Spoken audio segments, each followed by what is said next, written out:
Umuvuduko ukabije w'amaraso hypertension cyangwa high blood pressure mu ndimi z'amahanga ni indwara ifata umuntu bucece ikagera ubwo imuzahaza atabimenye.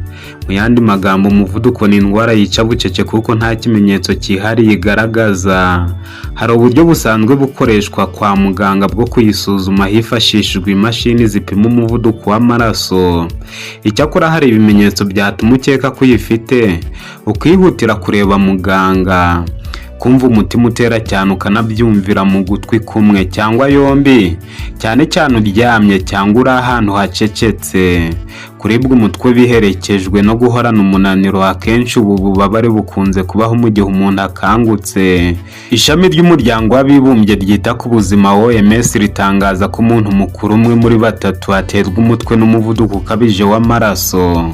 Kutabona neza, umuntu yumva ikizungera cyangwa isereri bigendana no kumva atabona neza cyangwa akabona ibikezikezi.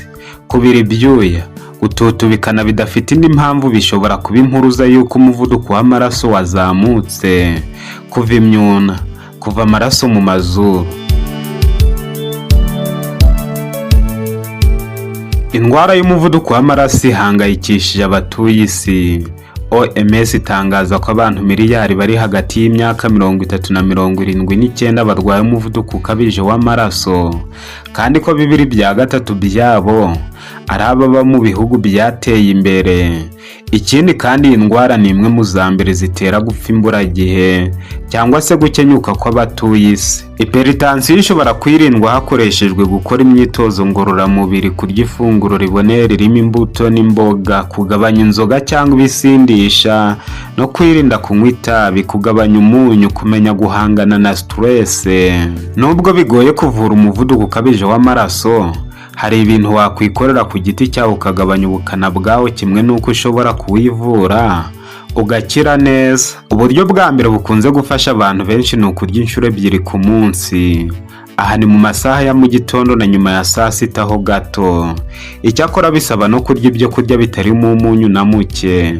By'akarusho, iyo umurwayi yabyutse anywa amazi y'akazuyaza akaza kurya ibya mu gitondo hashize nk'isaha cyangwa irenga nyoya, ayo mazi aba yamaze kugera ku kibanza cyiza cyo gukira rwangendanye.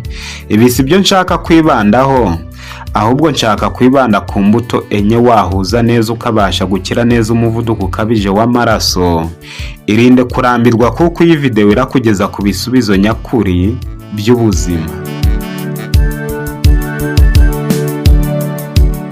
Aho wageze ni kuri Muganga Desire TV, umuyoboro ubagezaho ibiganiro byibanda ku buzima gusa. Nitwe ba mbere mu kubategurira ibiganiro bibarangira ibyatuma musubizwa ubuzima bwiza gusa. Mwihutire gukanda subscribe n'inzogera mutazongera gucikwa n'ibi biganiro, mutapfa gusanga ahandi atari kuri Muganga Desire TV. Mu gihe indwara y'umuvuduko ukabije w'amaraso imaze kuzambya ubuzima bw'abantu benshi, hari imbuto n'imboga wahuza neza ukabasha kuwukumira no kuwuvura ukibagirana burundu. Izo ni imbuto zihendutse cyane zishobora korohera buri muntu wese. Zigizwe n'imineke, avoka, ipapayi n'imyembe.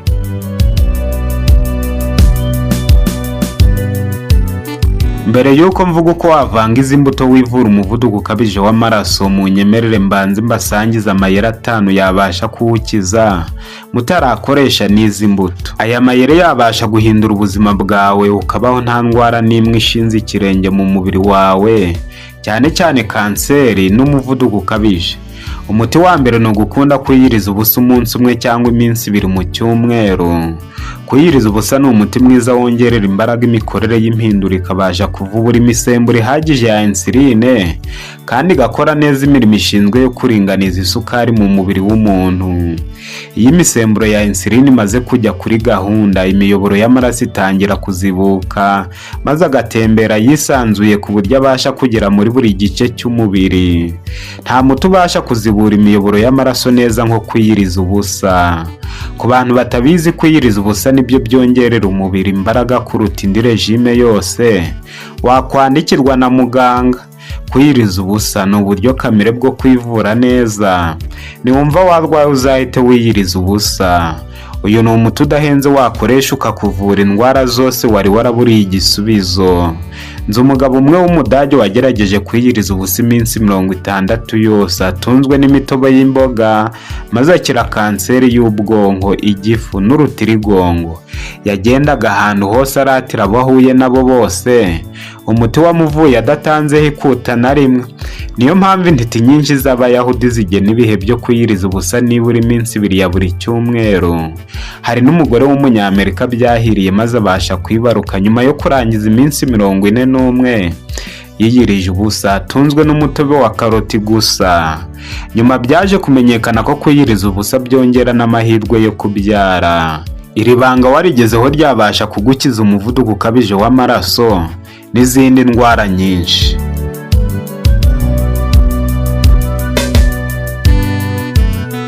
Umuti wa kabiri ni ugukunda kwiririrwa ji y'imboga gusa indi minsi 2 ya buri cyumweru, kandi iyi ji ukayinywa mu gitondo na saa sita gusa. Urugero rwa ji yakugirira umumaro mwinshi ni ji y'amashu, karoti, beterave na pome. Ufata amashu aringaniye, pome, karoti 2 na 1/2 cya beterave ukabisera muri passoire wavanzemo litiro y'amazi. Urayungurura, wakumva ji utabasha kuyinywa yonyine, ugakamuriramo ibitonyanga bike by'indimu, hanyuma ukanywa. Iyi ji uyinywa 2 ku munsi, aha ni mu gitondo na saa sita nyuma ho gato. Muri iyi minsi ni iyi ji unywa gusa, ibindi byose urabyirengagiza. Urangiza iminsi 2 umeze nka marayika kuko uba wumva umubiri wawe washizemo ibiwuzonga byose.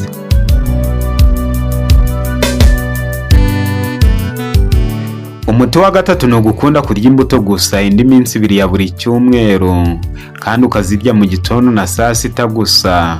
Erega mwabantu mwe nuko mbabwira ntimwumve, nta muntu n'umwe wemerewe kurya nijoro. Kurya nijoro ni isoko y'indwara zose zibaho. Mwanga kumva ibingibi mukabyumvishwa n'indwara zibaryamisha mu bitaro, ubudateze kuhava koko.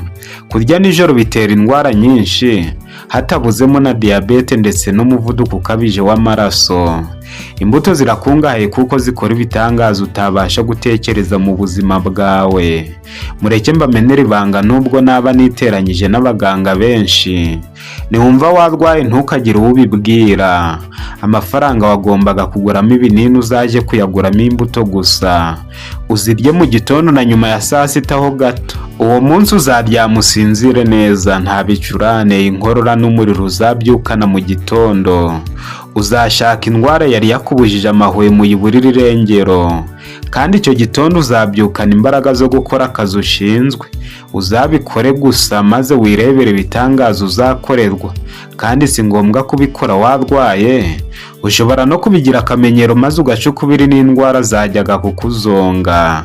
Imbuto wakwibandaho wivura umuvuduko ukabije ni imineke, avoka, ipapayi n'imyembe. Ufata imineke 2, 1/3 cy'ipapayi, 1/2 cya avoka, imyembe 2 mito. Izi mbuto zirihariye mu gukiza indwara zose zibasira umutima. Uziririwe zonyine wakira neza 100%. Twari turangije iminsi 5, noneho mu cyumweru hasigaye iminsi 3. Muri iyi minsi utogosa ibiryo byawe ukabyima umunyu, isukari n'amavuta.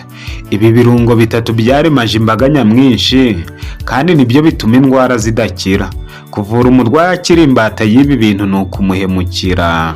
Indwara zose zagiye ziremaza abantu abandi zikabahitana, zishinjwa abaganga banze kubwiza abarwayi ukuri. Habayeho kuvugisha ukuri hagapfuye abizize, ariko bafite amatwi yumva barokoka ari benshi. Ibi kandi birya mu gitondo na saa sita gusa. Gahunda yo kurya 2 ku munsi mu gitondo na nyuma ya saa sita utarengeje saa 9 niyo gahunda ikingira umubiri indwara zose. Iyo urengeje amafunguro 3 ku munsi uba utangiye intambwe zikugeza ku burwayi njyana muntu. Nzi n'abantu biyemeza kurya 1 ku munsi kugira ngo barusheho kugubwa neza. Bene aba baririmba ubuzima buzira umuze, kandi imishinga yabo irabahira. Umuti wa 5 ni ugukunda kunywa amazi y'akazuyazi ukibyuka. Utarwaye igifu wakamuriramo indimu, Aya mazi nta kintu kiyasimbura, uyanywa mu gitondo nta kindi kintu urarya hashira isaha cyangwa irenga ukabona kugira icyo urya. Aya mazi twayagereranya n'umukubuzo ukubura imyanda yose ukayisohora hanze. Biratangaje kubona abantu bakunda koza ibyombo baririyeho ariko ntibirushye boza icyombo gihatse ibindi bahozamo ibyo kurya. Icyo ni igifu n'amara. Tukibyukana mbere yo kurya buri funguro habura isaha ngo turye, dukwiriye kuzirikana kunywa amazi. Kwirengagiza uyu mukoro ni ukwitera indwara byanga bikunze. Umuhanga w'ubuzima yoza umubiri we buri munsi. Iyi gahunda amaze kuvuga yubahirijwe umwaka wose umuntu yawurangiza ari ikiremwa gishya kitabarirwaho indwara n'imwe. Abambara rinete bazijugunya, abanyeshuri bataye ishuri barisubiramo, abamugajwe n'indwara zo mu mutwe bazisezeraho, abagabo bapfakaje abafasha babo bakongera kwivuga imyato y'ubushobozi burambye, abo stress zatumye basezera ku kazi bagasubiraho, na za diyabete z'ubwoko bwose zakira. Nzi neza ko abantu benshi barembejwe n'indwara zibasira umutima. Niba warahejejwe ku gasambi n'umuvuduko ukabije w'amaraso, ukaba utuye mu mujyi wa Kigali, egera Relax Life Center bagufashe. Tubashimiye kuba mubana natwe buri munsi. Mwahisemo neza kuko mwabonye umuyoboro mwiza udahwema kubagezaho ibiganiro byibanda ku buvuzi bwo kwigoboka dukoresheje imiti yo mu ntanzi z'urugo gusa. Hahirwa bibanira natwe buri munsi kuko bamaze guca ukubiri na za ndwara bari baraburiye igisubizo. Niba ari bwo bwa mbere ubanye natwe, ikandire subscribe n'inzogera nawe uzarushaho kunguka byinshi. Baye mbasezeyeho, tuzongera kubonana muri video y'ubutaha.